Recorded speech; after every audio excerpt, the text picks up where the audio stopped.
Sohibqiron Amir Temur 14-asrning ikkinchi yarmi Markaziy Osiyo tarixida keskin lekin qudratli burilish nuqtalaridan biri bo'ldi. Ana shu davrda tarix sahnasiga chiqqan Sohibqiron Amir Temur o'z davlatchilik modeli, harbiy strategiyasi va shaxsiy irodasi bilan butun mintaqadagi kuchlar muvozanatini tubdan o'zgartirdi. U hokimiyat tepasiga kelganda Movaroun Nahr ichki nizolar, tarqoqlik va kuchlar kurashi girdobida edi. Hududni boshqarib turgan mayda amirlar o'zaro raqobatga berilgan, iqtisodiy tizim zaiflashgan, tashqi tahdidlar kuchaygan bir paytda zamon o'zidan qat'iyatli markaziy kuchni talab qilardi. Ana shu bo'shliqni Temurning siyosiy irodasi, harbiy iste'dodi va qat'iy intizomi to'ldirdi. Amir Temurni tez fursatda butun mintaqa bo'ylab tanitgan narsa uning harbiy yurishlaridagi aniqlik, reja, intizom va o'tkir strategiyasi edi. U avvalo Movaroun Nahrni to'liq birlashtirdi. Keyin bu markazdan kuch olib o'z imperiyasining geografik doirasini keskin kengaytirdi. 14-asr oxiri va 15-asr boshlarida Temur imperiyasi O'rta Osiyo, Eron, Afg'oniston, Kavkaz, Iroq, Suriya, Kichik Osiyo, hatto Hindistongacha bo'lgan ulkan hududni o'z ichiga olgan. Uning yurishlari orasida eng yiriklari Oltin O'rda ustidan qozonilgan g'alaba,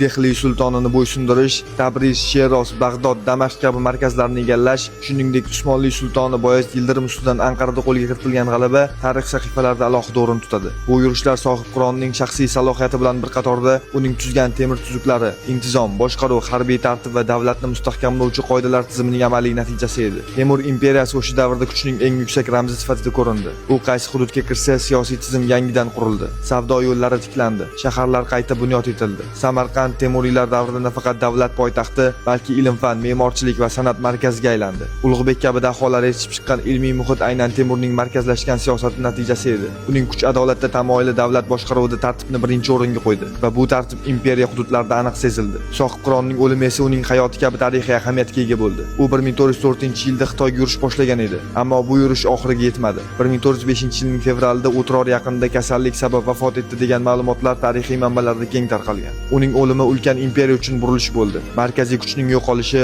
Temuriylar o'rtasidagi ichki raqobatni kuchaytirdi va asta-sekin birlik susayib bordi. Shunga qaramay Amir Temur merosi asrlar davomida qudrat, siyosiy irodasi, intizom va davlatni tartib orqali boshqarish falsafasi bilan yashab kelmoqda. Bugun ham u barpo etgan imperiya qisqa umr ko'rgan bo'lsa-da, tarixda qoldirgan izi nihoyatda ulkan. Shaharlar tiklandi, ilm-fan rivojlandi, siyosiy markazlashuv kuchaydi va eng muhimi, Markaziy Osiyo tarixida eng nufuzli davrlardan biri yaratildi. Sohibqironning shaxsiyati, yurishlari va davlat qurilish tajribasi hanuzgacha qudrat, strategiya va davlatni boshqarishning o'ziga xos maktabi sifatida eslanadi.